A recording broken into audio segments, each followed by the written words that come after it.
Storm Trackers, and I wanted to join you live here tonight to talk about what to expect for tomorrow with the storm threats that we have here. Many of you may know that some schools are altering some of their hours. Some schools are closed. I'm not going to list all the schools here. You can find that at our website at 11alive.com. I'm doing this Facebook Live tonight for you on Facebook that you can see right here. So you may see me looking at this camera sometimes, my phone. You may see me looking at this camera at some points because I'm also doing this on YouTube. I'm doing this on 11 Alive Plus, on our app, on our website, and all of our digital channels here where we are doing this update on this storm threat during the day on Friday. Now, this has really been an evolution of forecasting for this storm. Yesterday, the Storm Prediction Center placed us in a level 3 risk for severe storms, and that got a lot of people's attention. Today, the Storm Prediction Center centered that level 3 risk more out to the west, over into parts of Alabama and Mississippi, but we still have a level 2 risk for storms here. And I'm going to break down everything with those risks, what to expect, as well as the timing. We're also going to be looking ahead into next week as some really cold air moves our way, and whether or not that can mix in with a little bit of moisture to give us any bit of a winter mix. So I'm checking here on Facebook Live as well. I see we have almost 400 people there right now. Anita says, thanks for doing this. Cynthia says hello. We have other folks making comments here saying hello.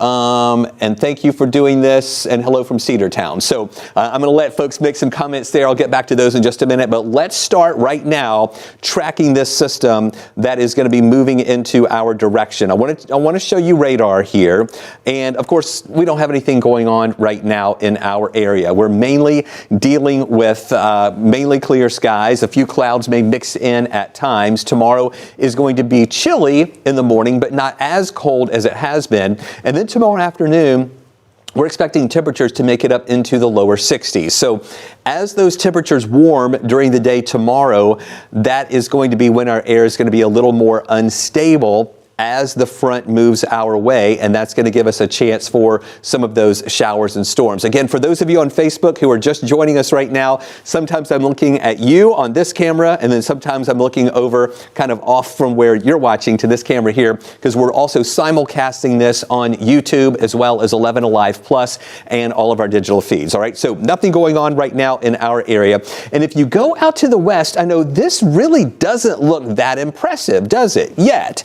But still tonight, out to our west, there is the potential for some of these storms that you see here that are starting to fire up a little bit more back in parts of eastern Texas, eastern parts of Oklahoma, and into Arkansas here. Those are just now beginning to kind of fire up just a little bit more and become a little more active. And that's the part of the system that is going to be moving into our direction. So here is a look at the convective outlook for tonight. Now, that lines up with what I just showed you just a moment ago, where you see that tan color right here. That's where we have that level 3 of 5 risk for severe storms tonight, and that's where those storms are starting to fire up right now. Surrounding that in the yellow color is the level 2 risk, and then just to the east of that is the level 1 risk that includes a big part of the Mississippi area and parts of eastern Louisiana as well. We're not concerned about severe weather in our area tonight. Tonight, we're going to be just fine.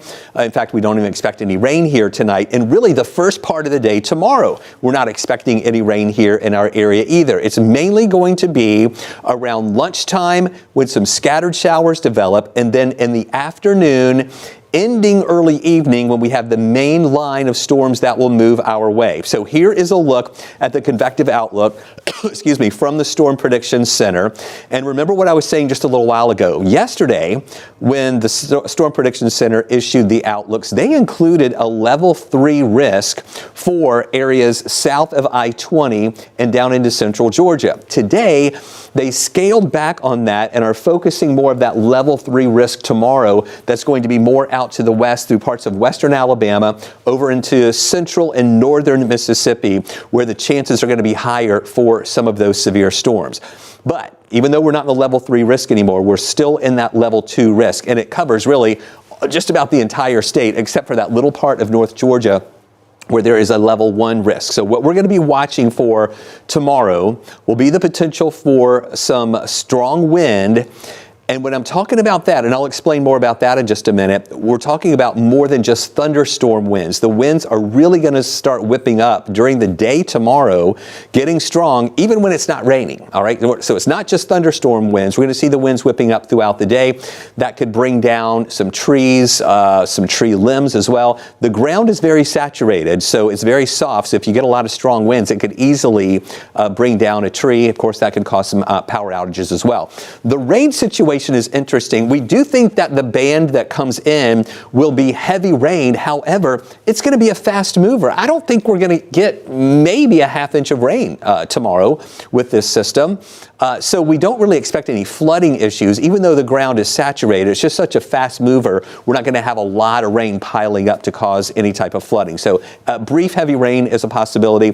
There is also the risk for an isolated tornado. Now, there's a little bit of instability there. We have to watch some of the upper level winds with that as well, and those are going to be a little bit stronger. So that's why we think that there could be an isolated spin-up tornado that could happen. So these are the main impacts that we're watching. Number one, the rain. It's going to be a fast mover.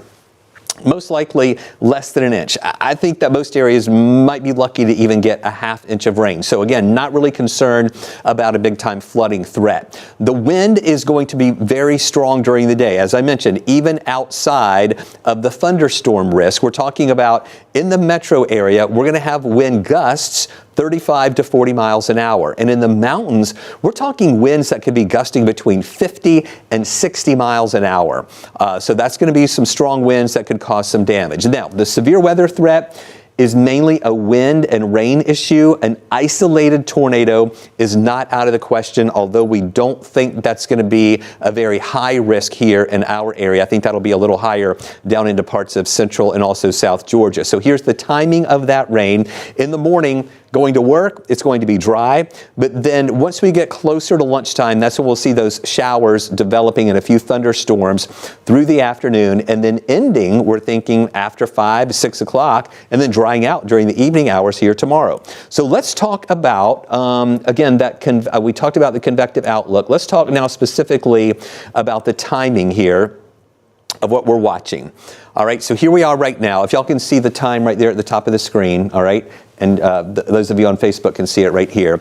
We're talking about dry weather conditions going through the nighttime hours tonight. And then during the day tomorrow, in the morning, clouds are going to be building in a little bit more, all right? So clouds start building, but still no rain in the morning. So you're driving to work tomorrow, looks like it'll be dry. Through the morning hours to around lunchtime, we start to see a few scattered showers developing. You can see that here ahead of that main line. And then look at that sharp southeasterly flow. That's going to help our temperatures warm up into the low 60s. We hit the low 60s today, but that was with the sun helping us. Tomorrow, we're not going to have as much sunshine, but we still think we'll make it up into the low 60s tomorrow.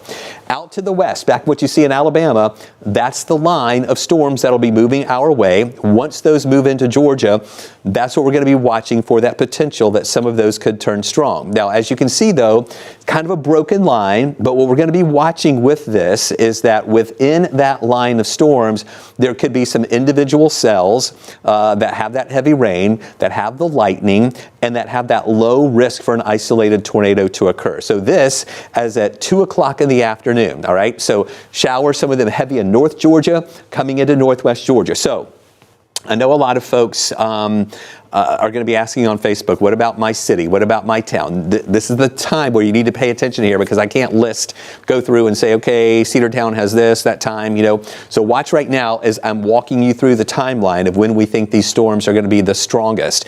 As you can see here, this is moving through very quickly. The pause point that I had on just a moment ago was at 2 o'clock in the afternoon. This is at 4 o'clock in the afternoon. So from the Rome area, at 2 o'clock all the way into the Atlanta area at around 4 o'clock in the afternoon. And by 4, Rome, you're going to have the clouds breaking up, and you may even see some sunshine behind this system here. So it's moving through very quickly. And again, there's that line, and you've got a big convergence of the winds there. You can kind of see that with the arrows here, and that's why some of these storms could get a little bit stronger, and we could have a little bit of shear with that and some of that instability. And that's why we have to watch just for that low risk for an isolated tornado as that swings on through. And then, okay, so this is at 4 o'clock, this pause point right here. Now I'll take you to 6 o'clock. All right, and this is 6:30 actually, and look how those storms are already well off to the east and getting closer to the Augusta area by 6. And by afternoon, we may even see a lot of those breaks here in our area with some sun coming through late afternoon as we get into the evening hours. So fast moving system, all right? That's the thing that I want you to realize as this moves on through. But again, it could be strong as it moves on in. And then behind it, it's going to start getting cold. We will clear out for the weekend as far as the rain. We're not concerned about any rain here in our area on Saturday. And then once we get into Sunday, another dry day. But both days, our high temperatures are going to be getting into only the 40s here for both Saturday and also on Sunday. Now let me advance out a little bit more. Okay, so that's what we're talking about for Friday's storm threats, all right? Now let me go even further to the next system that we're going to be watching, and that is going to be cold air is going to be in place next week. But we may have a little moisture coming in Monday into Tuesday. And I'm going to tell you with this, the models have not been consistent on this for Monday into Tuesday. Here is what the European model is showing right now, that there may be a little moisture up to the north of us on Monday as we have cold air, some of that moisture trying to move in, may shake out a few flurries over far north Georgia, back into North Alabama, northern, maybe even central Mississippi, getting in on some of that. And then into Tuesday morning, the potential for a few of those flurries. Some of those may extend down into Atlanta. This is not a forecast, all right? This is just one of the model outputs. I'm just letting you know what this is showing here for a possibility for Tuesday morning with a little bit of that moisture and really cold air in place, squeezing out whatever moisture's in the atmosphere. And then as we go into Wednesday, it is going to be really cold on Wednesday. We're going for a low down to about 19 degrees on Wednesday morning. So we may be in the teens here Wednesday morning. And then afternoon highs for a couple of days will only be in the mid, maybe some upper 30s. We may only get above freezing for a very short period of time on Tuesday afternoon as well as on Wednesday afternoon. So that's what we're going to be watching for moving into next week. So here's a summary here on the 7-day outlook of what we've got going on. I'll take you back to radar and everything before I wrap up here at 9:15. This is what we're talking about in the 7-day forecast. Showers and some storms on Friday, partly cloudy Saturday and Sunday, but chilly. Highs around 46 Saturday, 50 on Sunday. Really cold next week. We're watching that moisture Monday into Tuesday, mainly later Monday into early Tuesday, where we could see a bit of a winter mix there. And then drying out again on Wednesday and Thursday, but it is going to be really cold. Look at that high Tuesday. Only 36. We're down to 19 on Wednesday morning with a high of 38. So maybe only getting above freezing for a very brief period in those afternoon hours. 25 for a low on Thursday morning, then getting up to 43 in the afternoon, trying to warm up just a little bit more there in the afternoon. All right, it's 9:13. I'm ending this at 9:15. So I want to show you the timeline here one more time, because that's usually the thing that everybody wants to see is the timeline of these storms. So in the morning, you see the clouds that are trying to build in. Those clouds will thicken up through the morning, and then to around lunchtime, we'll have a few scattered showers that'll be moving through the area before that main line. You see that main line that's back into Alabama, coming into northwest Georgia, around Rome. This is around lunchtime here. And then you can see here, as it's moving on through, that line gets closer to us. This is at 1:30 in the afternoon. From Rome, stretching down toward the Alabama line, including areas like Floyd County, Polk County, Heard County, Carroll County, Haralson County, down into Troup County, and then moving through the Atlanta area. This is at 4 o'clock in the afternoon. So the time you're going to be most active there, we're thinking really from West Georgia around noon to around Atlanta at 4, and then pushing on off to the east. Oh, I'm sorry, that went really kind of too fast there. pushing off there, you see in the Athens area, maybe 5, 6 o'clock, and then moving out very quickly, and then we dry out for the rest of the weekend. So that is in a nutshell what we have going on. I want you to be weather aware tomorrow, but this isn't something that I want you to be panicking about or anything. Just be aware of the weather for tomorrow. Make sure you keep up with us here at 11alive.com, 11 Alive Plus, on YouTube, on our app, on TV as well, and we'll keep you updated throughout the day. Tune in tonight at 10 on the ATL, as well as 11 o'clock tonight on 11 Alive, and I'll have more updates for you there too. Thanks for watching.